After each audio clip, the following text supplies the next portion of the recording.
नमस्कार मित्रों, Gurukul online classes कार्यक्रम के तहत मैं पवन सिंह आप सभी का हार्दिक स्वागत करता हूं। प्रिय मित्रों, नव वर्ष 2022 की आपको हार्दिक शुभकामनाएं। मैं आशा करता हूं कि आने वाला नव वर्ष आप सभी के जीवन में अनंत खुशियां लेकर के आए। आप सभी लोग अपने अपने लक्ष्यों को प्राप्त करें तथा आने वाली परीक्षाओं में उत्तीर्ण हो, ऐसी प्रभु से कामना करता हूं। मित्रों, जैसा कि हमने अपने अंतिम क्लास में हिंदी के एक महत्वपूर्ण टॉपिक वर्णमाला के अध्ययन को समाप्त कर लिया था और मैंने आपसे यह वादा किया था कि अपने आने वाली क्लास में हम उसके कुछ महत्वपूर्ण प्रश्नों के साथ आपके बीच उपस्थित होंगे।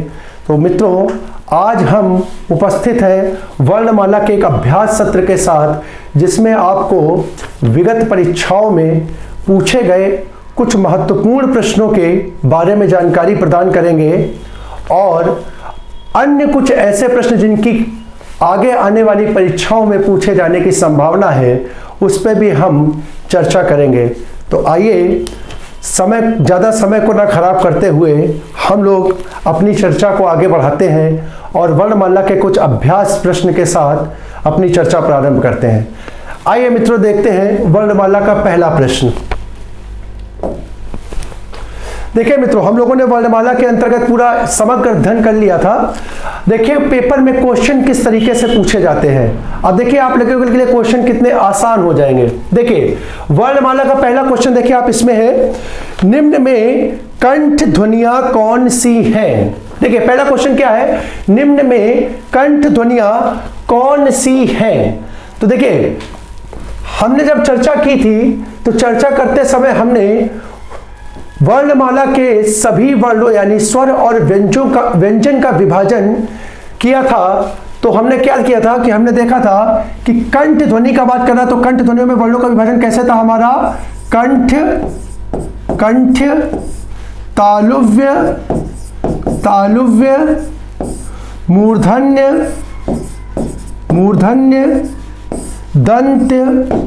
दंत और ओष्ठ वर्ण, इनमें हमारा विभाजन था वर्णों का, इनमें विभाजन था। तो हमने देखा था कि पहले वर्ग के जो वर्ण होते हैं, का वर्ग के जो वर्ण होते हैं, वो वर्ण कौन से कहलाते हैं मित्रों, कंठ वर्ण कहलाते हैं। तो इसमें हम लोग देखें तो इन ऑप्शंस में हमारे पहले वर्ग के वर्ण में कौन कौन से आ जाते हैं, का, खा, गा, घा और अंगा। तो आंसर में देखें मित्रों, हमारा पहला ऑप्शन है का और खा। तो इसका आंसर आपका हो जाएगा ऑप्शन फर्स्ट। का और खा कैसे वर्ण हो जाएंगी, कैसी ध्वनियां हो जाएंगी, कंठ ध्वनियां हो जाएंगी मित्रों। कैसी ध्वनियां हो जाएंगी, कंठ ध्वनियां हो जाएंगी। ठीक है, आइए दूसरे क्वेश्चन पे हम लोग देखते हैं। दूसरा क्वेश्चन हम लोगों का क्या है, दूसरा क्वेश्चन हमारा है, हिंदी के स्पर्श व्यंजन के पांचों वर्गों के दूसरे और चौथे वर्ण होते हैं। दूसरे और चौथे वर्ण कैसे होते हैं। तो मित्रों हम लोगों ने चर्चा की थी कि पहला दूसरा, देखिए हम लोगों ने क्या देखा था, पहला, दूसरा, तीसरा, चौथा और पांचवा, ये 5 वर्ग के वर्ण थे। तो हमने उसमें चर्चा की थी कि वर्णों का जो विभाजन होता है वो किसके, एक होता है घोषत्व के आधार पे, और दूसरा होता है प्राण तत्व के आधार पे। तो इसमें देखिए कौन कौन सा पूछ रहा है, दूसरा और चौथा। तो दूसरे और चौथे वर्ग का, तो मित्रों हम लोगों ने इस पर चर्चा की थी। तो हम लोगों ने कैसे पढ़ा था कि पहले और दूसरे वर्ग के वर्ण क्या कहलाते थे, पहले और दूसरे वर्ग के वर्ण अघोष थे। तीसरे, चौथे और पांचवें वर्ग के वर्ण क्या कहलाते थे, सघोष कहलाते थे। क्या कहलाते थे, सघोष कहलाते थे। किसके अंतर्गत, घोषत्व के अंतर्गत। और जब हम लोगों ने प्राण तत्व के अंतर्गत पढ़ा था, तो इसका विभाजन हम लोगों ने पढ़ा था 2 प्रकार से। एक होता था अल्प प्राण और दूसरा होता था महाप्राण। तो अल्प प्राण में हमने कौन कौन सा देखा था, पहला, तीसरा और पांचवा। पहला, तीसरा और पांचवा वर्ग का वर्ण अल्प प्राण कहलाता था, और दूसरे और चौथे वर्ग का वर्ण क्या कहलाता था? दूसरे और चौथे वर्ग का वर्ण महाप्राण कहलाता था। तो देखिए यहाँ पे क्वेश्चन आपका सीधे सीधे पूछा गया है, किस वर्ग का? दूसरे और चौथे वर्ग का। तो दूसरे और चौथे वर्ग का वर्ण कौन सा हो जाएगा? महाप्राण हो जाएगा। देखिए आंसर आपका हो जाएगा सेकंड, महाप्राण वर्ण। आंसर आपका हो जाएगा सेकंड, महाप्राण वर्ण। तो इसका आंसर क्या हो जाएगा आपका? महाप्राण। बाकी भी आप लोग देख लीजिए, अगर ऑप्शन इसमें पूछा जाता अल्प प्राण के वर्ण कौन से होंगे, अल्प प्राण के वर्ण कौन से होंगे, तो इसका बन जाता पहला, तीसरा और पांचवा। पहला, तीसरा और पांचवा। इसी प्रकार अगर घोषत्व के आधार पर पूछता तो घोष का मैंने लिख दिया है। घोष के कौन कौन से होते हैं? तीसरा, चौथा और पांचवा। और अघोष के होते हैं पहला और दूसरा वर्ग का वर्ण। ठीक है मित्रों, तो इस प्रकार से इस क्वेश्चन का आंसर आपका कौन सा हो जाएगा? इस क्वेश्चन का आंसर हो जाएगा सेकंड, महाप्राण व्यंजन। ठीक है, आइए हम लोग अपने दूसरे नेक्स्ट क्वेश्चन पे चर्चा करते हैं। नेक्स्ट क्वेश्चन हमारा क्या है? देखिए मित्रों, हिंदी में मूलतः वर्णों की संख्या कितनी होती है? हिंदी में मूलतः, इसी क्वेश्चन को दूसरी तरीके से भी पूछ सकता है। इस क्वेश्चन को आपसे पूछ सकता है हिंदी में, यहाँ पे क्वेश्चन की लैंग्वेज चेंज करके आपसे पूछ सकता है मानक वर्णों की संख्या कितनी होती है? कितनी होती है? मानक वर्णों की संख्या कितनी होती है? तो बच्चों इसका आंसर हो जाएगा आंसर सी, आंसर सी 52। ठीक है, 52। तो हिंदी में मूलतः वर्णों की संख्या कितनी होती है? 52। आइए नेक्स्ट क्वेश्चन हम लोग देखते हैं अपना। पांचवा क्वेश्चन है, अघोष वर्ण कौन सा है? निम्न में अघोष वर्ण कौन सा है? तो मित्रों, हम लोगों ने जब अघोष मतलब घोषत्व के आधार पे चर्चा की थी, घोषत्व के आधार पे चर्चा की थी, तो हमने चर्चा की थी कि ये वर्ण दो प्रकार से होते हैं, अघोष और सघोष। अभी हम लोगों ने पीछे देखा कि अघोष वर्ण के अंतर्गत कौन कौन से वर्ग के वर्ण आते हैं, तो वो आता है पहला और दूसरे वर्ग का वर्ण। उसके साथ तीन वर्ण इसमें और आते थे। तीन वर्ण इसमें कौन आते थे? शा, सा और सा। तो मित्रों ये 13 वर्ण जो होते थे वो किसके अंतर्गत आते थे? ये 13 वर्ण आते थे अघोष वर्ण के अंतर्गत। तो अब आप इनमें से देख लीजिए क्या कोई आंसर है? तो हाँ, आंसर डी। ये देखिए सा, आंसर डी आपका कैसा वर्ण हो जाएगा? अघोष वर्ण हो जाएगा। फोर्थ ऑप्शन, ऑप्शन डी जो होगा वो इसका आंसर होगा अघोष वर्ण। तो इसका आंसर हो जाएगा अघोष वर्ण कौन सा होगा? सा होगा। अघोष वर्ण कौन सा होगा बच्चों? सा होगा। ठीक है, आइए नेक्स्ट क्वेश्चन पे हम लोग चर्चा करते हैं। पांचवा क्वेश्चन है हमारा, छा ध्वनि किसके अंतर्गत आती है? छा ध्वनि, तो मित्रों आप लोग ध्यान करिए, हम लोगों ने जब चर्चा की थी तो हिंदी वर्णमाला में हम लोगों ने एक टॉपिक पढ़ा था संयुक्त वर्ण। एक टॉपिक पढ़ा था संयुक्त वर्ण, या ठीक है। तो हिंदी वर्णमाला में संयुक्त वर्णों की संख्या हम लोगों ने पढ़ी थी, कितने होते हैं? हिंदी में संयुक्त वर्णों की संख्या 4 होती है। 4 होती है, जिसके अंतर्गत कौन कौन से आते थे? छ, त्र, ज्ञा और श्रा।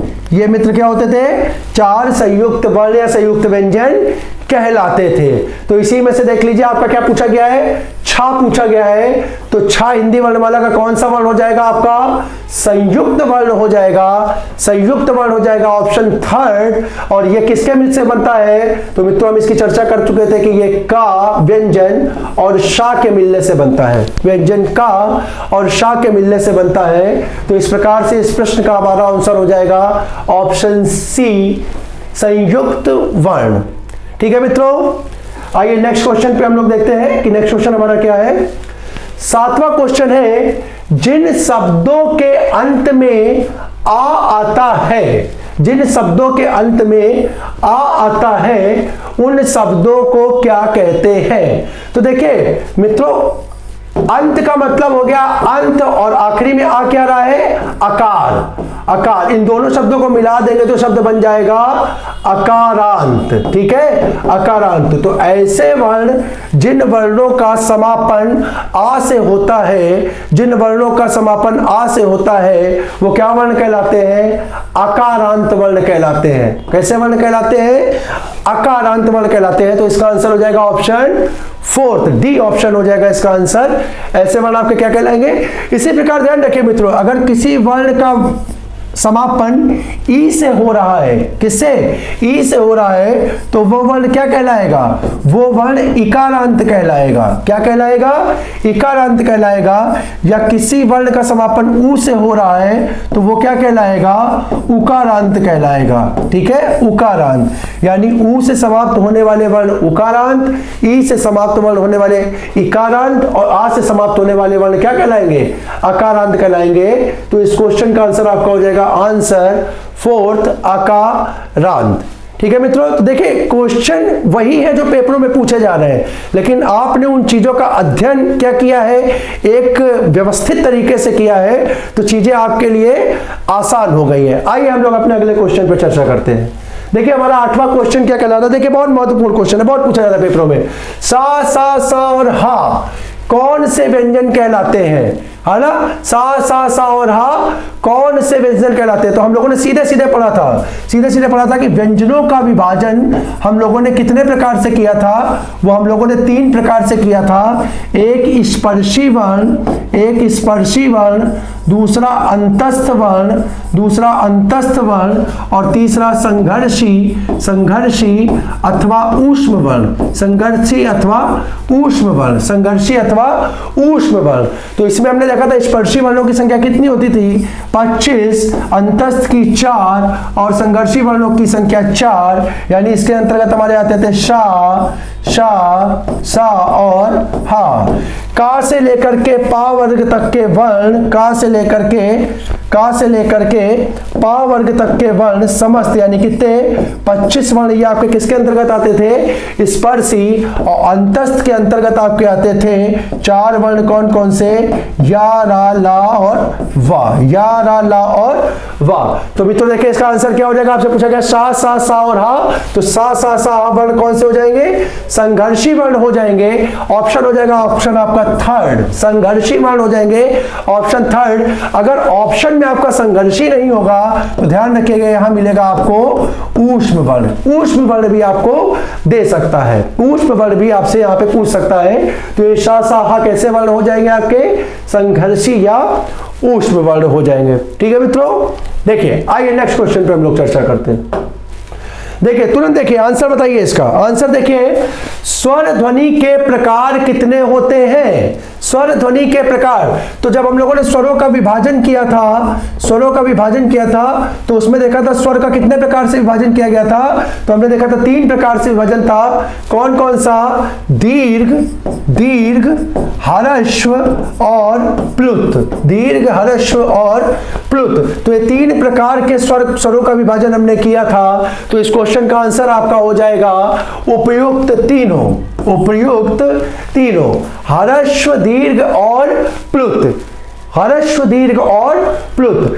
मित्रों जब हम लोगों ने चर्चा की थी तो वहां पे हमने चर्चा की थी कि प्लुत स्वरों का जो प्रयोग होता है, हम लोग चर्चा कर लेते हैं एक बार फिर से, उसको रिवाइज कर लेते हैं कि प्लुत स्वरों का जो प्रयोग होता है वो सामान्यतः संस्कृत में होता है।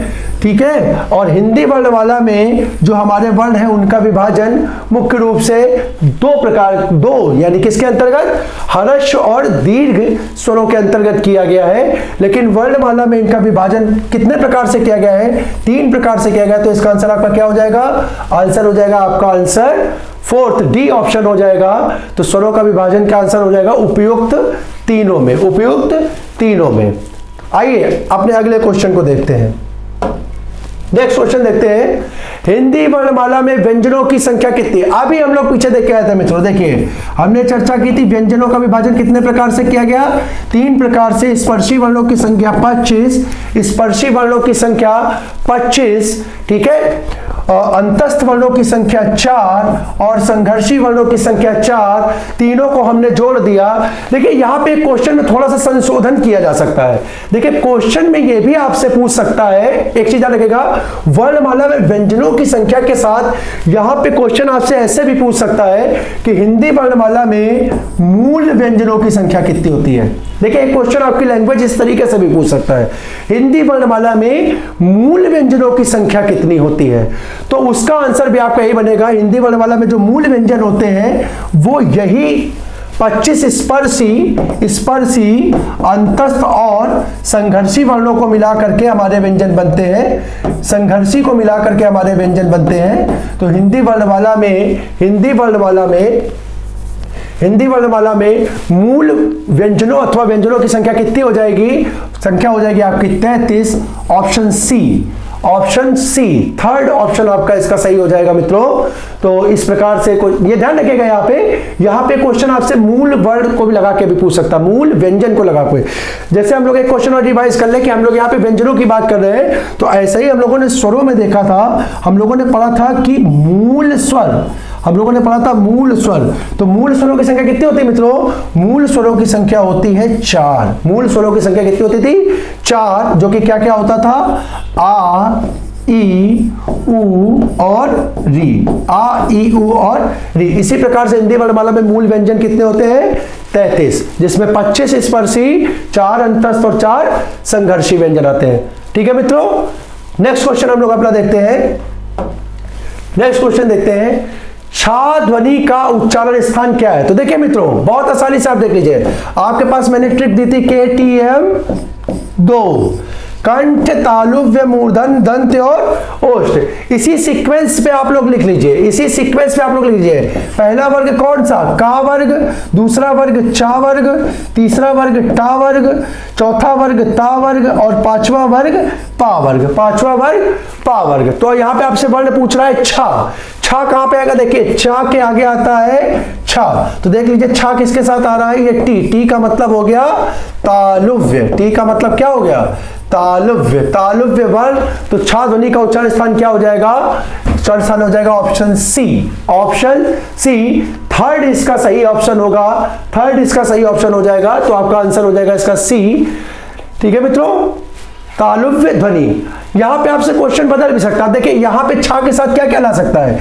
इस वर्ग का कोई भी वर्ण हो, यानी चा पूछ ले, छा पूछ ले, जा पूछ ले, झा पूछ ले, या पूछ ले, वो सारे क्या कहलाएंगे? वो सारे तालुव्य वर्ण कहलाएंगे। इसी के साथ आपका इसके साथ एक क्या आ जाएगा? एक तालुव्य शा भी आ जाएगा। शा भी कैसा वर्ण हो जाएगा? वो कैसा वर्ण हो जाएगा? तालुव्य वर्ण हो जाएगा। कैसा हो जाएगा? तालुव्य वर्ण हो जाएगा। चलिए मित्रों, अपने नेक्स्ट क्वेश्चन की ओर बढ़ते हैं हम लोग। देखिए या, रा, लावा किस वर्ग के अंतर्गत आते हैं? या, रा, लावा किस वर्ग के अंतर्गत आते हैं? अभी हम लोग लगातार देख करके आ रहे हैं कि 25 स्पर्शी, 4 अंतस्थ और 4 ऊष्म या संघर्षी वर्ण होते हैं। तो अंतस्थ वर्णों के अंतर्गत आते हैं हमारे या, रा, लावा। तो इसका आंसर हो जाएगा ऑप्शन सी।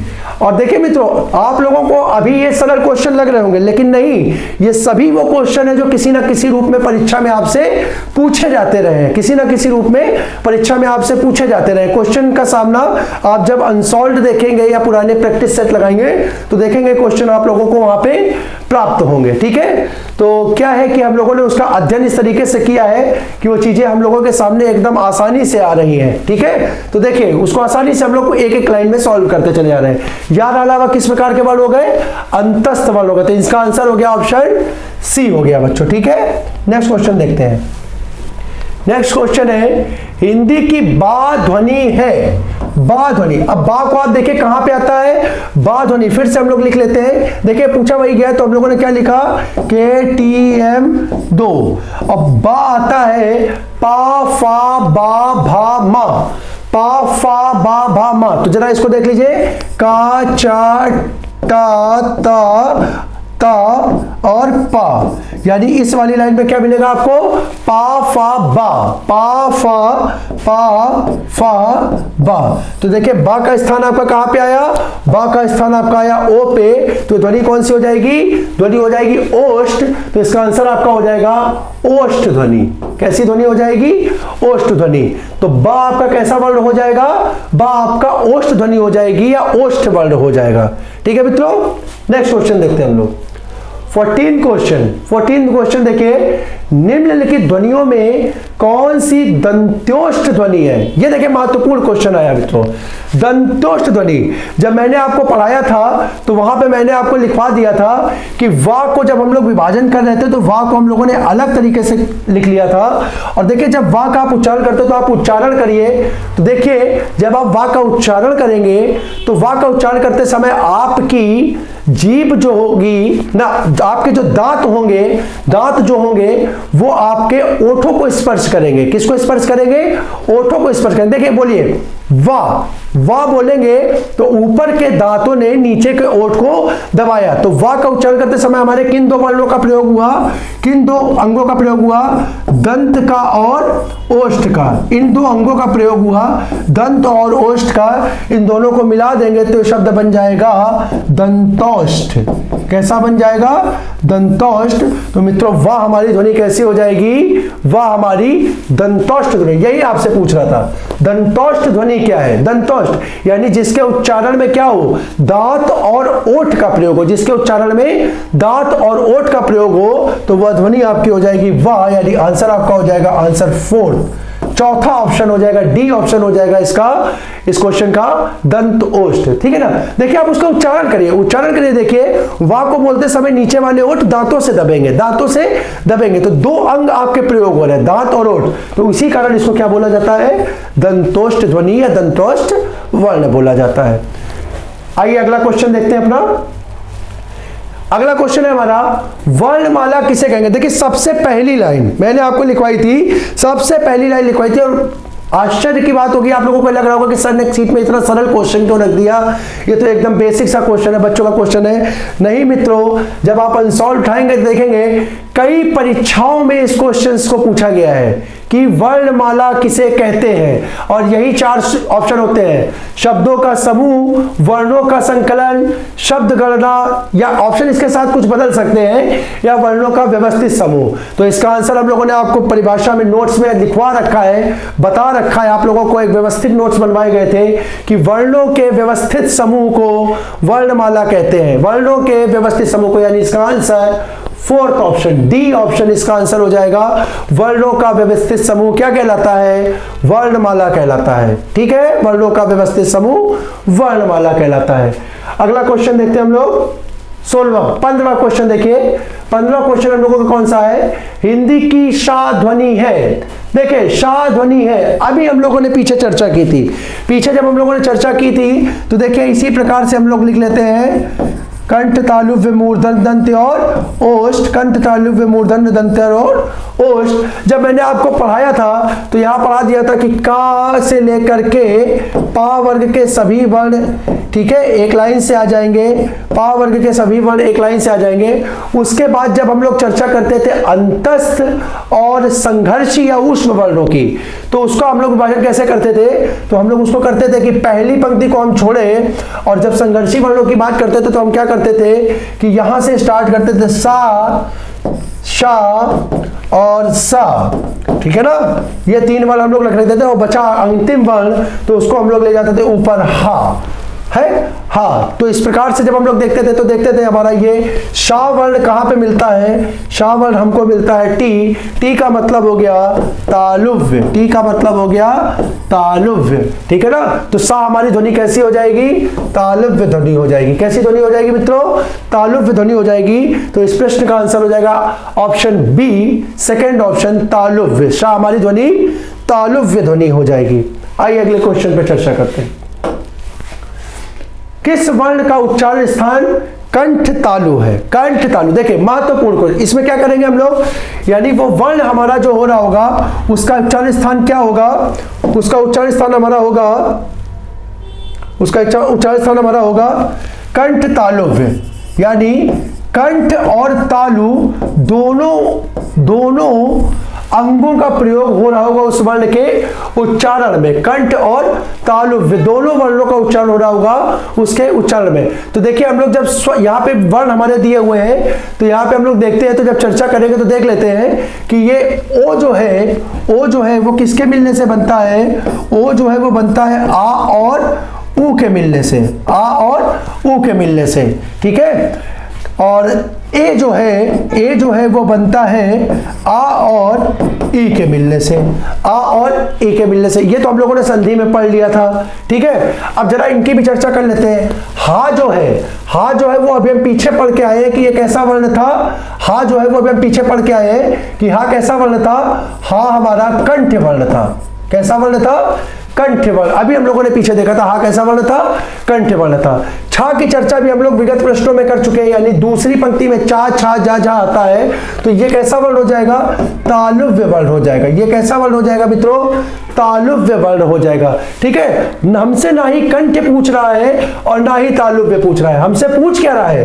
कंठ तालुव्य वर्ण, जिसमें कंठ और तालु दोनों का प्रयोग होगा, ठीक है। तो हम लोग देखते हैं, अब जब हम लोग ओ को देखते हैं तो हम लोग देखते हैं आ जो हमारा वर्ण होता है उसका उच्चारण तो कंठ से होता है, उसका उच्चारण तो कंठ से होता है, परंतु ऊ का उच्चारण जो होता है वो हमारा ओठ से होता है, ओठ से होता है। तो यानी ओ जो हमारा हो गया वो कैसा वर्ण हो गया? कंठ ओष्ठ वर्ण हो गया, कंठ ओष्ठ वर्ण हो गया।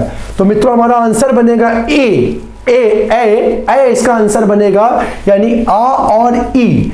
यानी देखें आ जो वर्ण हो हमने ऊपर लिखा कैसा वर्ण होता है? कंठ वर्ण होता है। आ जो होता है वो कंठ वर्ण होता है और ई हमारी जो है वो तालु से उच्चारित होती है, तालु से उच्चारित होती है। तो इन दोनों को मिलाकर के यही ए, यानी कंठ तालु के वर्ण में हमारे कौन कौन से आ जाएंगे? ए और ऐ। ए और ऐ हमारे कैसे कंठ तालुव्य वर्ण हो जाएंगे मित्रों। तो इस क्वेश्चन का आंसर हमारा हो जाएगा ऑप्शन फोर्थ ऑप्शन। ऐ हमारा कैसा वर्ण हो जाएगा? कंठ तालु। अब ऑप्शन में देखिए, ऑप्शन में यहां पे क्या लिख सकता है? इसकी जगह पर ए भी हो सकता है। ए भी होगा तो भी वो हमारा कौन सा वर्ण होगा? कंठ तालुव्य वर्ण होगा। कौन सा वर्ण होगा? कंठ तालुव्य वर्ण होगा। इसी प्रकार से हमने अभी देखा कि ये ओ जो है ओ के साथ औ होगा तो ये दोनों हमारे कौन से वर्ण हो जाएंगे? ये हमारे वर्ण हो जाएंगे कंठ और ओष्ठ वर्ण हो जाएंगे। कैसे वर्ण हो जाएंगे? कंठ ओष्ठ वर्ण हो जाएंगे, ठीक है ना। आइए अपने अगले क्वेश्चन को देखते हैं। अगला क्वेश्चन है हमारा, लीजिए क्वेश्चन आपके सामने वही उपस्थित हो गया जिसकी हम लोग चर्चा कर रहे थे। ओ और औ, ओ और औ, ओ और औ। अभी हम लोगों ने देखा है किसके मिलने से बनना था? आ और ऊ के मिलने से बनना था। किसके मिलने से बनना था? आ और ऊ के मिलने से बनना था। और ये जो आ हमारा था एक ऐसा वर्ण था, ये था कंठ वर्ण, और ऊ जो हमारा था एक ऐसा वर्ण था ओष्ठ वर्ण। यानी ओ और ओ जो हो गए वो हमारे कैसे वर्ण हो गए? कंठ ओष्ठ वर्ण हो गए। कैसे वर्ण हो गए? यानी इसका उच्चारण के हमारे किन दो अंगों का प्रयोग हो रहा है? कंठ और ओष्ठ का इसके उच्चारण में प्रयोग हो रहा है। तो ये हमारा कौन सा वर्ण हो जाएगा? कंठोष्ठ वर्ण। यानी इसका आंसर हो जाएगा ऑप्शन फोर्थ कंठोष्ठ वर्ण, ठीक है ना मित्रों। दंतोष्ठ वर्ण बताए, दंतोष्ठ वर्ण अभी हम लोग पीछे चर्चा करके आए थे। दंतोष्ठ जहां पे दांत और ओठ का प्रयोग हो रहा था, वर्ण कौन सा था? वो वर्ण था वाह। दंत ओष्ठ वाह वर्ण हम लोगों ने पीछे देखा था, तो एक आंसर इसका हो गया। आइए अगले क्वेश्चन पे चर्चा करते हैं। 19वां क्वेश्चन, 18वां क्वेश्चन हम लोगों का है। 18वां क्वेश्चन है अघोष अल्प प्राण ध्वनि। देखिए अब ये क्वेश्चन कितना बढ़िया क्वेश्चन हो गया। आपके सामने यहाँ पे दो कॉन्सेप्ट पूछ रहा है, यानी वो वर्ण कैसा होना चाहिए? अघोष भी होना चाहिए और अल्प प्राण भी होना चाहिए। यानी यहाँ पे आपको दोनों कॉन्सेप्ट पता होने चाहिए। घोषत्व के आधार पे वर्ण कौन सा है और प्राण तत्व के आधार पे वर्ण भी कौन सा है। इनमें से एक ऐसा वर्ण पूछा गया है जो अघोष भी हो और अल्प प्राण भी हो। तो आइए मित्रों देखते हैं, पहले एक चीज को देखते हैं। हम लोग अघोष की चर्चा कर लेते हैं। पहले किसकी चर्चा कर लेते हैं? अघोष वर्ण की चर्चा कर लेते हैं। तो अघोष वर्ण कौन कौन से होते हैं? पहला वर्ग, दूसरा वर्ग और तीनों श, तीनों श, इनमें से कोई भी वर्ण अगर होगा तो वो आपका कौन सा वर्ण होगा? अघोष वर्ण होगा। इनमें से कोई भी वर्ण होगा तो आपका कौन सा होगा मित्रों? अघोष वर्ण होगा। ठीक, चलिए अब दूसरी चीज वो कह रहा है अल्प प्राण। कौन सा प्राण? अल्प प्राण, यानी जिसके उच्चारण में कम प्राण वायु का प्रयोग हो। किसका प्रयोग हो? कम प्राण वायु का प्रयोग हो। तो देखिए अल्प प्राण के अंतर्गत कौन कौन से वर्ग आते हैं? पहला वर्ग, तीसरा वर्ग और पांचवा वर्ग। तो जरा ध्यान से देखें तो इन दोनों चीजों में हमें कॉमन कौन सा मिल रहा है? इन दोनों चीजों में हमें कॉमन मिल रहा है पहला वर्ग। देखिए सिर्फ पहला वर्ग कॉमन मिल रहा है। यहां पे तीसरा चौथा वर्ग है, यहां पे हमें तीसरा चौथा नहीं मिल रहा।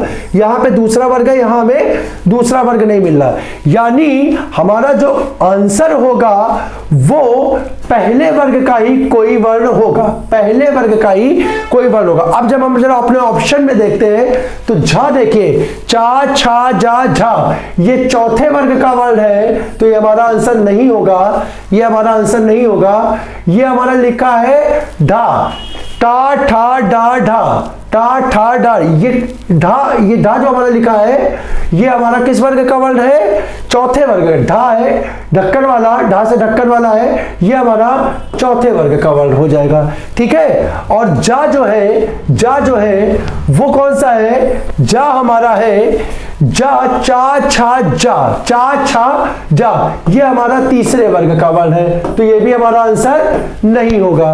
अब बचा हमारे पास क्या? का और ता, का और ता। तो का और ता देखिए दोनों किस वर्ग के वर्ण है? का पहला वर्ग और ता था दा ये पहला वर्ग। तो देखिए दोनों कॉमन वर्ग में आ गया तो हमारा आंसर हो जाएगा का और ता। यानी इस क्वेश्चन का आंसर हो जाएगा ऑप्शन फोर्थ, का और ता। देखिए कितना बढ़िया क्वेश्चन था। अघोष यानी घोषत्व और प्राण तत्व दोनों के कॉन्सेप्ट को मिला के आपके सामने क्वेश्चन पूछा गया है। यानी एक क्वेश्चन से आपका लगभग दो कॉन्सेप्ट हिंदी व्यंजन वर्ग के कंप्लीट होंगे। ठीक है, तो इसका आंसर क्या हो जाएगा? आंसर फोर्थ, का और ता।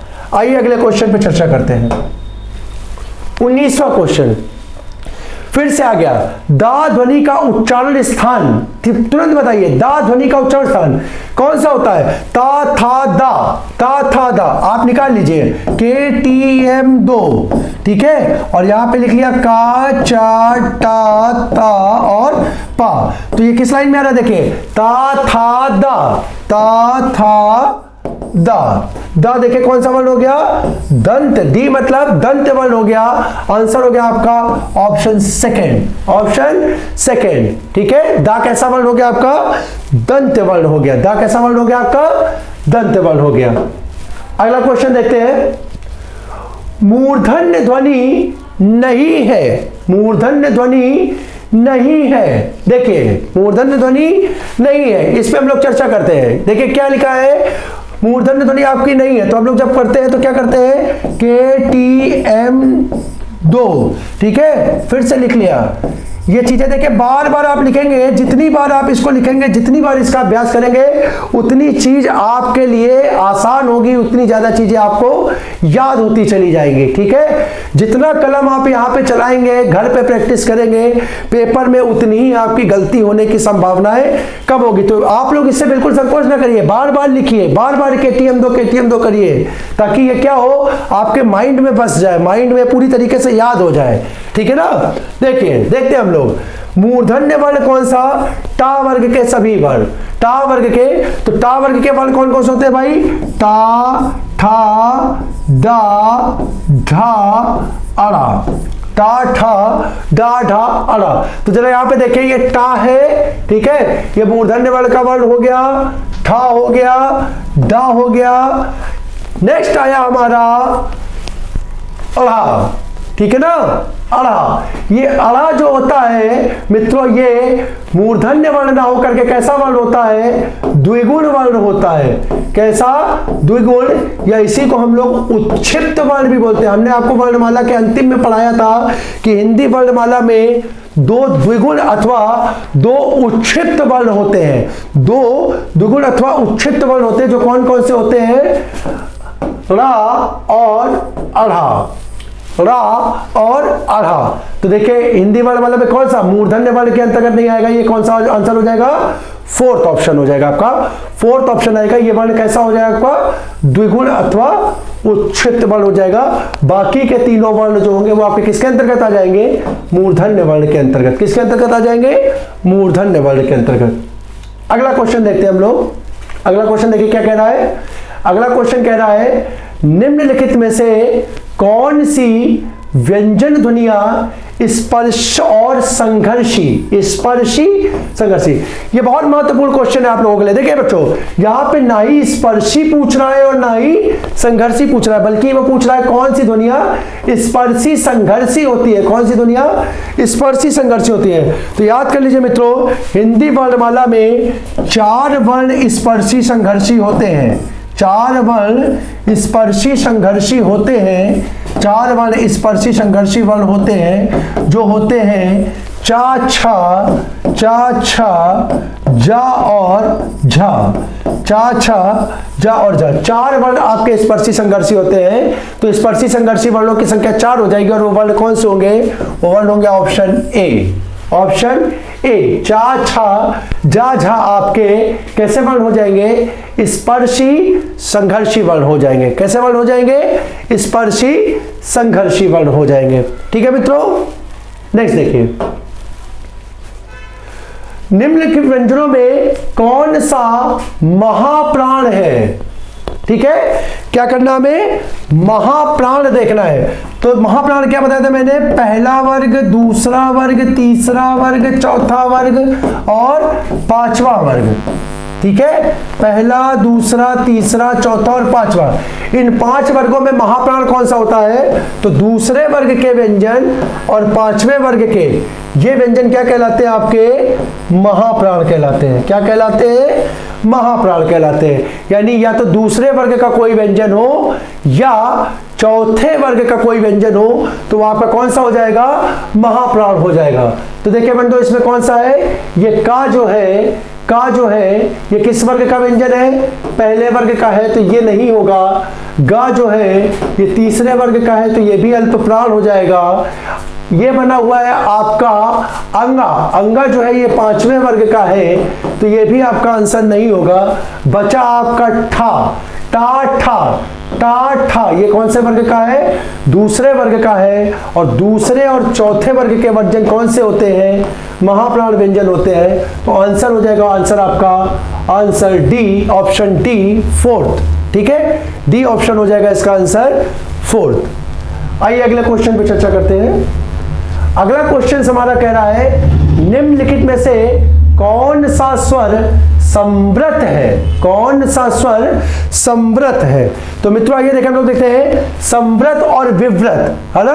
हम लोगों ने किसके आधार पर पढ़ा था, मुख के खुलने और बंद होने के आधार पर स्वरों का ये एक विभाजन था, समव्रत और विव्रत। तो हम लोगों ने जब पढ़ा था कि समव्रत स्वर के अंतर्गत कौन कौन से आते हैं, तो हम लोगों ने पढ़ा था समव्रत स्वर के अंतर्गत हमारे 4 स्वर आते हैं, 4 स्वर आते हैं। वो कौन कौन से होते हैं, ई ई और उ। ये 4 स्वर हमारे कौन से होते हैं, समव्रत स्वर होते हैं। कौन से स्वर होते हैं, समव्रत स्वर होते हैं। तो इसमें से देख लेते हैं हमारा कौन सा, ई जो होगा वो हमारा कैसा स्वर हो जाएगा, समव्रत स्वर हो जाएगा। कैसा स्वर हो जाएगा, समव्रत स्वर हो जाएगा, समव्रत स्वर हो जाएगा। ठीक है, इसके अलावा कौन कौन से, ई उ और उ भी हमारे आ सकते हैं, ई उ और उ भी आ सकते हैं। ठीक है, तो इस क्वेश्चन का आंसर हो जाएगा ऑप्शन सी। अगला क्वेश्चन देखते हैं हम लोग, निम्न में से अर्ध स्वर कौन सा कहलाता है। देखिए महत्वपूर्ण क्वेश्चन, निम्न में से अर्ध स्वर कौन सा कहलाता है। तो देखिए ज्यादातर क्या होता है कि यहाँ पे ऑप्शंस नहीं दिए हुए हैं अच्छे से। थोड़ा अगर इस क्वेश्चन को हम और अच्छा करते तो एग्जामिनर क्या करता है कि इस क्वेश्चन में 2 ऑप्शंस में स्वर दे देता है। 2 ऑप्शन में मान लीजिए यहाँ पे माँ और ला दिया हुआ है, वो क्या करता है यहाँ पे आ अथवा ई 2 स्वर दे देता आपको।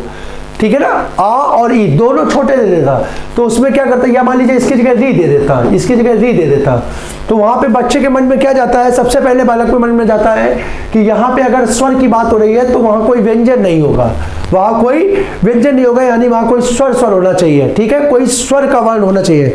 नहीं मित्रों, ऐसा नहीं होता है। जब हम अर्ध स्वर की बात करते हैं तो हम लोगों ने चर्चा की थी, जब हम लोगों ने अंतस्थ वर्ण पढ़े थे, अंतस्थ वर्ण पढ़े थे, तो हम लोगों ने पढ़ा था अंतस्थ वर्णों की संख्या कितनी होती है, 4 होती है, जो क्रमशः होते हैं या, रा, ला और वा, या, रा, ला और वा। इन्हीं में से 2 वर्ण जो होते हैं या और वा, या और वा को हम लोग किस नाम से जानते हैं, इन्हें हम अर्ध स्वर के नाम से जानते हैं। किसके नाम से जानते हैं, अर्ध स्वर के नाम से जानते हैं। और यहीं पे हम लोगों ने चर्चा की थी कि ये जो रा होता है ये हमारा लुंठित कहलाता है, लुंठित अथवा प्रकंपित वर्ण कहलाता है, लुंठित अथवा प्रकंपित वर्ण कहलाता है। और ये जो ला हमारा होता है ये हमारा पार्श्विक वर्ण कहलाता है। कैसा वर्ण कहलाता है, पार्श्विक वर्ण कहलाता है। तो मित्रों देखिए हमारा आंसर इसका हो जाएगा ऑप्शन फर्स्ट, या, ठीक है, ऑप्शन फर्स्ट। अगर ऑप्शन में यहां पे या ना हो तो आप लोग याद रखिएगा इसके साथ वा भी अर्धस्वर होता है। तो या और वा में से कोई भी एक अगर वहां पे वर्ण प्रयोग होगा तो वो क्या हो जाएगा, आपका अर्ध स्वर हो जाएगा। क्या हो जाएगा, अर्ध स्वर हो जाएगा। बहुत महत्वपूर्ण क्वेश्चन है बच्चों, ये बहुत महत्वपूर्ण क्वेश्चन है। आइए अगले क्वेश्चन को देखते हैं हम लोग। इनमें से कौन सा वर्ण स्पर्शी व्यंजन नहीं है। देखिए सरल सा क्वेश्चन, स्पर्शी व्यंजन। तो सबसे पहले तो आप ये बताइए कि स्पर्शी व्यंजनों की संख्या कितनी होती है। स्पर्शी व्यंजनों की संख्या होती है 25। स्पर्शी व्यंजनों की संख्या कितनी होती है, 25 होती है। और का से लेकर के मां तक के सभी वर्ण इसके अंतर्गत आ जाते हैं, यानी का वर्ग के 5 वर्ग, चा वर्ग के, टा वर्ग के, ता वर्ग के और पा वर्ग के 5 वर्ण इसके अंतर्गत आ जाते हैं। उसके बाद जो वर्ण आते हैं यानी या, रा, ला, वा, वो क्या कहलाता है, अंतस्थ वर्ण कहलाता है। तो देखिए इसका आंसर 4D ऑप्शन जो है वो या लिखा हुआ है, तो आंसर इसका हो जाएगा या कैसा वर्ण हो जाएगा आपका, या आपका हो जाएगा अंतस्थ वर्ण हो जाएगा। कैसा वर्ण हो जाएगा मित्रों, अंतस्थ वर्ण हो जाएगा। कैसा, अंतस्थ वर्ण। या अंतस्थ के अंतर्गत भी जाके पूछे तो अभी हम लोगों ने पिछले क्वेश्चन में देखा कि ये क्या हो जाएगा, अंतस्थ के अंतर्गत ये हो जाएगा अर्ध स्वर। अंतस्थ के अंतर्गत क्या हो जाएगा, अर्ध स्वर हो जाएगा। तो इस क्वेश्चन का प्रश्न का आंसर हो जाएगा आपका आंसर 4th, ठीक है, डी ऑप्शन। अगले क्वेश्चन पे देखते हैं हम लोग, भाषा निर्माण की इकाइयों का सही अनुक्रम क्या है ना। तो मित्रों जब हम लोगों ने आपको चर्चा की थी, अगर मूल रूप से हम बात करें तो ये क्वेश्चन देखा जाए तो ये हिंदी भाषा के विकास का क्वेश्चन है, वर्णमाला का नहीं। लेकिन फिर भी हम लोगों ने एक वर्णमाला को जब स्टार्ट किया था तो उसके प्रारंभ में एक चर्चा कर ली थी कि हमारी भाषा की जो सबसे छोटी इकाई होती है, भाषा की जो सबसे छोटी इकाई होती है वो क्या कहलाती है, वो ध्वनि कहलाती है। क्या कहलाती है मित्रों, ध्वनि कहलाती है। भाषा की सबसे छोटी इकाई ध्वनि कहलाती है। और ध्वनि के मिलने से, ठीक है, ध्वनि के मिलने से क्या बनते हैं, ध्वनि के मिलने से वर्णों का निर्माण होता है।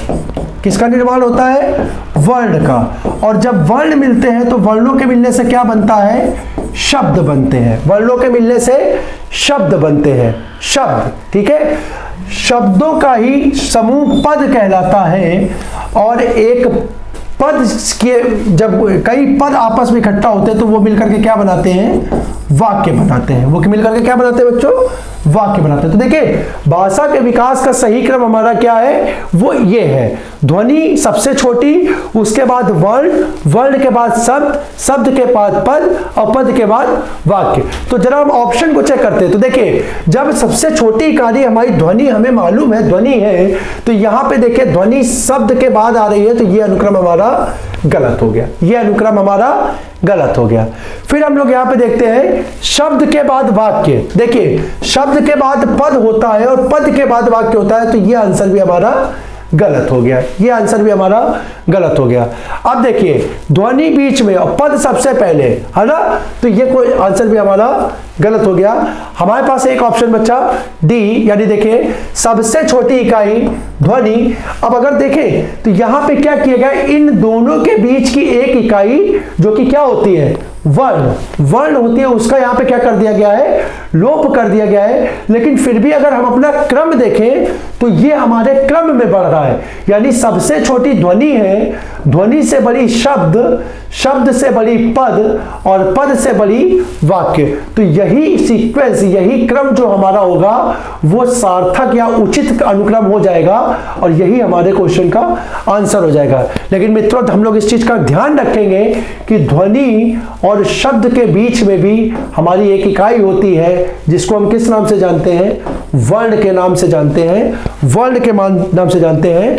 और इसी वर्णों का व्यवस्थित समूह ही हमारा क्या कहलाता है, इसी वर्णों का व्यवस्थित समूह हमारा कहलाता है वर्णमाला। क्या कहलाता है, वर्णमाला, जिसकी कि मित्रों हम लोग चर्चा कर रहे हैं, जिसके अभ्यास प्रश्नों का आज हम हल कर रहे हैं, उस पर हम लोग देख रहे हैं उन क्वेश्चनों के आंसर को, उस पर अपना अभ्यास कर रहे हैं। तो इस क्रम को भी आप चाहे तो लिख ले, इस क्रम को आप लिख ले, तो अगर पेपर में आपके सामने उच्च सही क्रम आएगा तो ये इस प्रकार का सही क्रम होगा। ठीक है, ध्वनि, ध्वनि के बाद वर्ण, शब्द, पद और फिर अंत में वाक्य, अंत में वाक्य। ठीक है, आइए अपने अगले क्वेश्चन को देखते हैं। महत्वपूर्ण क्वेश्चन है बच्चों, जब हम आपको हिंदी के भाषा का विकास पढ़ाएंगे तो वहां पे इसका पूरा क्रम हम आपको बताएंगे। ठीक है, और इनकी परिभाषाओं की भी चर्चा करेंगे, इनकी परिभाषाओं की चर्चा करेंगे। अभी फिलहाल अभी के संदर्भ में हम लोग इतनी चीज को देख लेते हैं और अगले क्वेश्चन को देखते हैं। अगला क्वेश्चन हमारा क्या कहता है, ध्यान से देखें। अगला क्वेश्चन हमारा कहता है निम्नांकित में से उच्चारण स्थान के आधार पर कंठ से विवर में उच्चारित व्यंजन ध्वनियों का सही अनुक्रम क्या होगा। ठीक है, कंठ से लेकर के विवर तक में उच्चारित होने वाली ध्वनियों का सही क्रम क्या होगा। तो मित्रों देखिए कंठ हम लोगों ने जो पढ़ा था, देख लीजिए हम लोगों ने एक सीक्वेंस क्या पढ़ा था, हम लोग के टी एम, दो बार ये हम लोग लिख रहे थे, तो इसको अब हम लोग ऐसे लिख लेते हैं एक बार। ठीक है, इस तरीके से देख ले तो हमारा देखिए क्रम क्या बनेगा, के से हो जाएगा कंठ वर्ण, टी से हो जाएगा तालुव्य वर्ण, ठीक है, एम से हमारा मूर्धन, इन्हीं मूर्धन्य को हम लोग वर्त्स व्यंजन भी बोल दें, कहीं कहीं वर्त्स के नाम से भी हमें दिखाई देता है। ठीक है, डी से हो जाएगा दंत वर्ण और ओ से हो जाएगा ओष्ठ वर्ण। तो देख लीजिए हमारा जो इसका उचित क्रम मिल रहा है, कंठ तालुव्य वर्त्स दंत और ओष्ठ, वो हमें कहाँ मिल रहा है, वो हमें मिल रहा है अपने पहले ऑप्शन में, पहले ऑप्शन में। तो इसका सही आंसर हमारा हो जाएगा ऑप्शन फर्स्ट, ऑप्शन फर्स्ट हो जाएगा इसका हमारा सही आंसर, ए ऑप्शन इसका सही आंसर होगा। ठीक है, तो इस प्रकार से इस क्वेश्चन को हम लोग करेंगे। अगला क्वेश्चन देखते हैं हम लोग 29वां।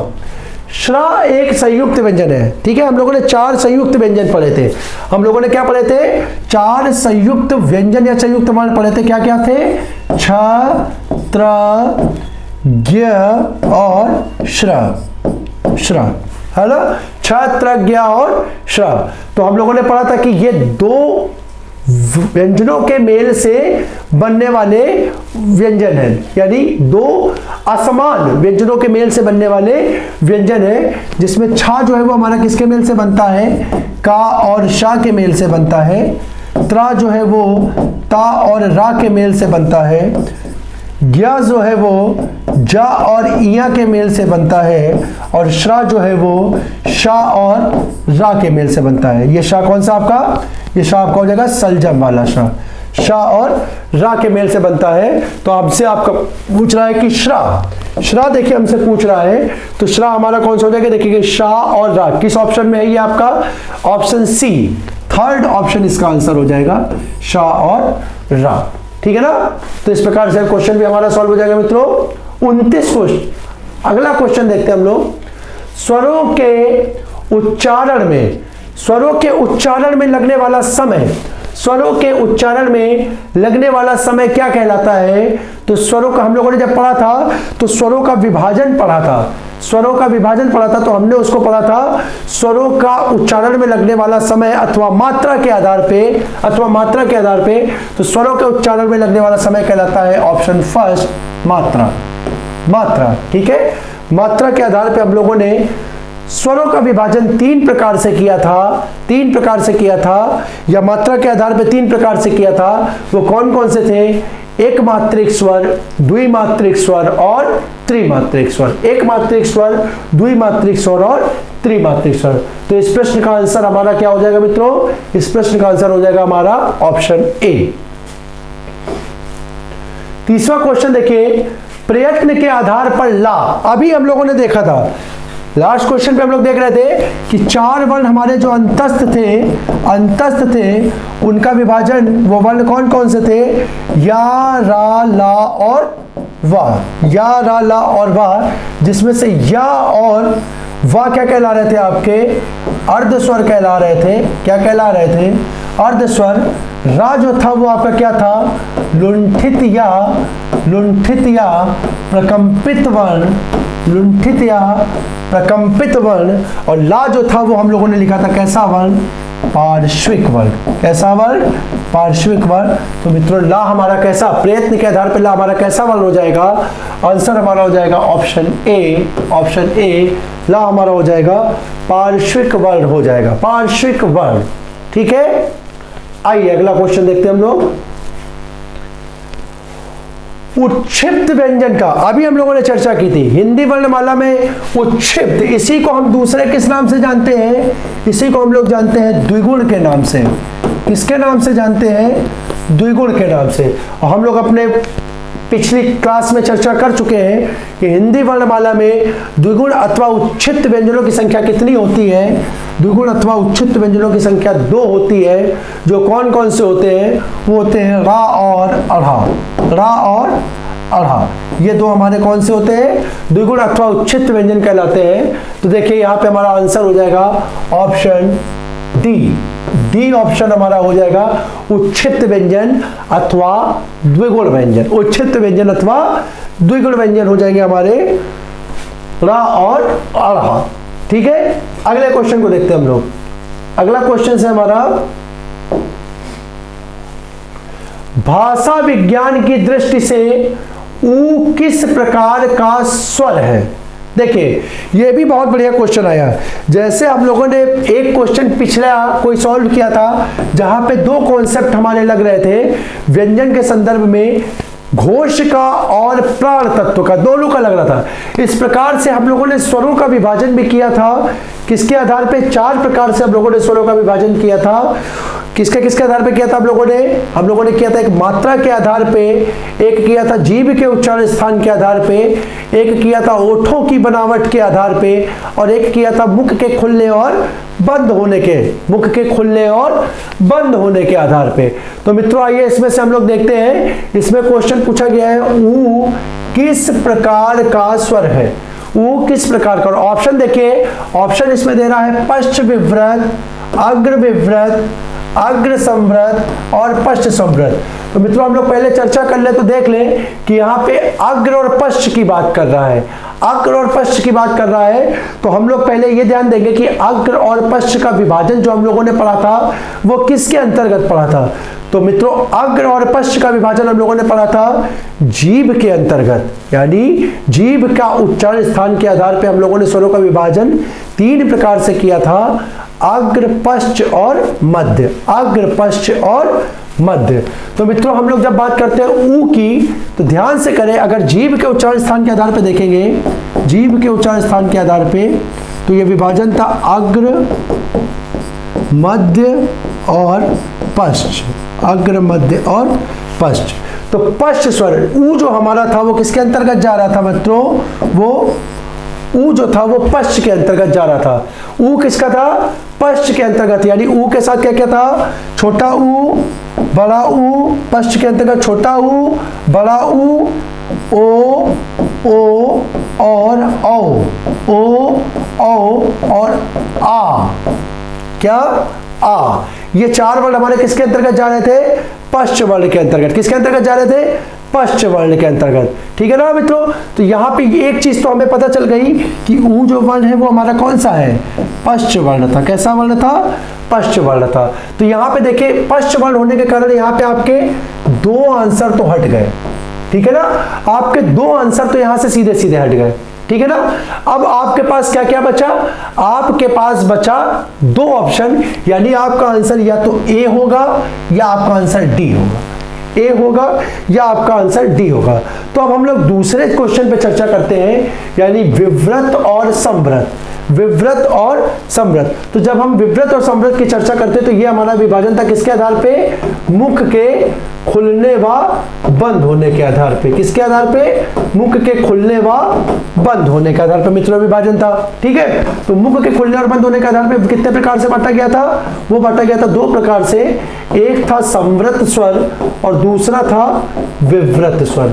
अभी हम लोग पीछे देख करके आए थे कि संवृत स्वर के अंतर्गत हमारे कौन कौन से वर्ण आ रहे थे, तो वो आ रहा था ई और उ, ई और ओ। तो देखिए ये हमारा बड़ा ऊ जो है वो हमारा कहाँ मिल रहा है, बड़ा ऊ हमें मिल रहा है पश्च के अंतर्गत, पश्च के अंतर्गत। ठीक है, और यहाँ बड़ा ऊ हमारा मिल रहा है संवृत के अंतर्गत। तो ये हमारा वर्ण कैसा हो जाएगा, पश्च संवृत वर्ण हो जाएगा, पश्च संवृत वर्ण हो जाएगा, यानी हमारा आंसर हो जाएगा ऑप्शन डी।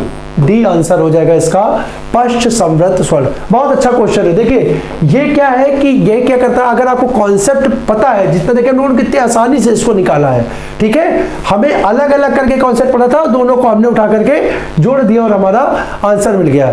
लेकिन पेपर में अगर आप रटने बैठेंगे तो यही क्वेश्चन आपके लिए बहुत कठिन हो जाएगा, और ये बहुत अच्छी परीक्षाओं का क्वेश्चन है, बहुत ही बढ़िया। इसको हम अगर बोल सकते हैं तो बोलेंगे बहुत अच्छे टफेस्ट लेवल का आपके सामने क्वेश्चन है।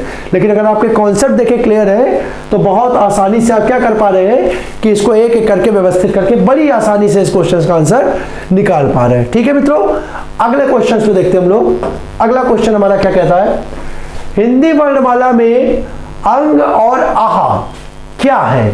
ठीक है ना, तो हम लोगों ने आपको बाद में लिखवाया था, जब अंतिम में कुल वर्णों की हम चर्चा कर रहे थे तो हमने लिखवाया था कि हिंदी वर्णमाला में अयोग वाह वर्ण, दो अंग और आहा को भी शामिल किया जाता है।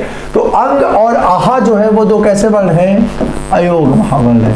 कैसे वर्ण है मित्रों, अयोग वाह वर्ण है। सीधा सीधा एकदम आपको अंग और आहा दो अयोग वाह वर्ण होते हैं, जिनका बहुधा प्रयोग संस्कृत की वर्णमाला में होता है, संस्कृत की वर्णमाला में होता है। ठीक है, इनको अलग अलग रूप से, जैसे हमने बोला अंग अयोग वहां होते हैं दो, अंग और आहा, अंग और आहा। तो इस अंग को अनुस्वार, अंग को अनुस्वार और आहा को विसर्ग के रूप में जानते हैं। किसके रूप में जानते हैं, विसर्ग के रूप में जानते हैं। अंग अनुस्वार और आहा क्या कहलाता है आपका, विसर्ग कहलाता है। ठीक है, तो इसका आंसर मित्रों क्या हो जाएगा, आंसर हो जाएगा इसका आंसर सी। ठीक है ना, अगले क्वेश्चन में हम लोग चर्चा करते हैं। अगला क्वेश्चन हमारा है, इनमें से कौन सा संयुक्त व्यंजन नहीं है, इनमें से कौन सा संयुक्त। तो हम लोग मित्रों लगातार पढ़ चुके हैं, हमारे संयुक्त व्यंजन कौन कौन से थे, छत्र, क्षत्रज्ञ और श्रा, क्षत्रज्ञ और श्रा। तो ये चार हमारे संयुक्त व्यंजन हैं। इसके अलावा इसमें से जो ऑप्शन होगा वही आपका इसका आंसर होगा। तो देखिए छा हमारा है, त्रा हमारा है, ज्ञा हमारा है, फा हमारा संयुक्त व्यंजन नहीं है। फा जो है वो कैसा व्यंजन है, वो स्पर्शी व्यंजन है, और स्पर्शी व्यंजन के अंतर्गत इसका उच्चारण स्थान क्या है, पा फा बा, यानी अंतिम लाइन के टी एम दो, यानी ओष्ठ, ओष्ठ वर्ण और स्पर्शी व्यंजन के अंतर्गत ये वर्ण हमारा आता है। तो इस क्वेश्चन का आंसर हमारा हो जाएगा, आंसर यही हो जाएगा, आंसर हो जाएगा हमारा डी, डी ऑप्शन हो जाएगा आपका, ये इसके अंतर्गत आ जाएगा। तो इसका आंसर हो जाएगा 34वें का डी। ठीक है, अगले क्वेश्चन पे हम लोग चर्चा करते हैं, और संभवतः ये हमारा अंतिम क्वेश्चन है इस सीट का। ठीक है, इसको हम लोग देखते हैं, निम्न में से कौन सा व्यंजन स्पर्शी संघर्षी। देखिए हम लोग चर्चा करके आ रहे थे स्पर्शी संघर्षी, तो एक साथ यानी हिंदी वर्णमाला में स्पर्शी संघर्षी व्यंजन कितने थे, स्पर्शी संघर्षी वर्ण कितने थे, वो वर्ण थे हमारे, कितने थे मित्रों बताएं? याद होगा आपको, 4 वर्ण थे, चा, छा, जा और झा।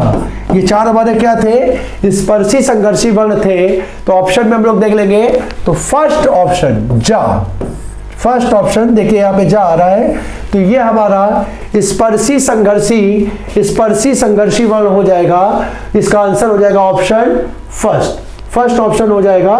तो इस प्रकार से मित्रों हम लोगों ने अपनी वर्णमाला का जो एक अभ्यास सत्र था, जो महत्वपूर्ण, देखिए अब क्वेश्चनों की कोई सीमा नहीं होती है, ठीक है, और बहुत से आप जितने क्वेश्चंस की प्रैक्टिस करेंगे उतना ही आपका जो चैप्टर है वो मजबूत होगा, उतनी ही आपकी उसमें पकड़ जो होगी वो मजबूत बनेगी। तो हम लोगों ने क्या किया, लगभग उस हर कंटेंट को कवर करने का कोशिश किया इन 35 क्वेश्चंस के माध्यम से, जिस प्रकार से हमने जो भी पढ़ा है उसका एक शॉर्ट रूप पे हम उसका रिवीजन कर सकें और ये समझ सकें कि पेपर में हमारे जो प्रश्न आते हैं वो किस तरीके से फ्रेम किए जाते हैं, किस तरीके से बनाए जाते हैं, ठीक है। इन अभ्यास सत्र के दौरान हम लोगों ने देखा कि हम लोगों ने बहुत सरल क्वेश्चनों पे भी चर्चा की और कहीं कहीं क्वेश्चंस को हम लोग सरलता से थोड़ा कठिन की ओर बढ़ते गए और बहुत अच्छे अच्छे स्तरों पे भी हमने क्वेश्चंस पे सॉल्व करने का प्रयास किया और उसको यहाँ पे सॉल्व किया। तो उम्मीद करता हूँ कि ये अभ्यास सत्र जो होगा वो आपके लिए लाभकारी रहा होगा और इसी के माध्यम से आप लोग और भी प्रश्नों को घर में हल करेंगे, ठीक है। तो इतनी अभ्यास के साथ हम अपनी आज की क्लास को विराम देते हैं। तो मित्रों पूरी क्लास के दौरान हम लोगों ने सिर्फ पढ़ाई पर चर्चा की। अंत में फिर मैं आपसे एक अनुरोध करता हूं संस्थान की ओर से, अपनी ओर से, कि हम लोग आपको ये जो मुहिम चला रहे हैं, यहाँ पे जो आपको पढ़ाई के माध्यम से प्रोवाइड करा रहे हैं, शीटों के माध्यम से प्रोवाइड करा रहे हैं, तो जो इसका एक उद्देश्य है, जो इसकी सार्थकता है वो सिद्ध हो सके, ज़्यादा से ज़्यादा लोग इससे लाभान्वित हो सके, तो उसके लिए हम आपसे निवेदन करते हैं कि आप अधिक से अधिक इस वीडियो को लाइक करें, शेयर करें अपने शुभचिंतकों को, जो कि किसी कारणवश आर्थिक कमी के कारण या गांव की दूरी के कारण शहर आने में सक्षम नहीं है, जिनको आप भला करना चाहते हैं, तो उनके पास तक इस वीडियो को पहुंचाएं, जिससे वो भी इन वीडियो के माध्यम से लाभान्वित हो सके और जो एक प्रयास किया जा रहा है संस्थान के माध्यम से वो अपनी सार्थकता को प्राप्त हो सके और हम लोग और दुगने जोश के साथ क्या करते हैं। वैसे भी देखिए हम लोगों की कोई कमी नहीं रहती है, पूरे मनोयोग के साथ हम आपके सामने उपस्थित होते हैं, क्वेश्चंस देते हैं, तो और भी अधिक जुड़ना। जब आप हमें क्या करेंगे, इस प्रकार का आप हमें उत्साह देंगे, आपका उत्साह दिखेगा। अच्छे से हम लोग जानते हैं कि देखिए ताली दोनों तरफ से बजती है, आपका उत्साह हमें और अधिक उत्साहित करेगा। किसी भी प्रकार की समस्या के लिए आप हमारा टेलीग्राम चैनल भी ज्वाइन कर सकते हैं, जिसका लिंक जो है वो इस वीडियो के अंत में डिस्क्रिप्शन बॉक्स में दिया है। तो वहाँ पे आपको चैप्टर से संबंधित और भी महत्वपूर्ण जानकारियां प्रदान की जाएंगी, वहां पे आप अपने सुझाव दे सकते हैं, ठीक है, जिस पर कि हम लोग अमल करके आपके उन जो भी सुझाव हैं उस पर अमल करके और जो भी आपकी शंका है उसके समाधान का प्रयास करेंगे। तो मित्रों इसी के साथ हम अपने आज की चर्चा को विराम देते हैं, इस आशा के साथ कि अगले लेक्चर में हम लोग एक महत्वपूर्ण हिंदी के टॉपिक के साथ आपके समक्ष उपस्थित होंगे। तब तक सभी को जय हिंद।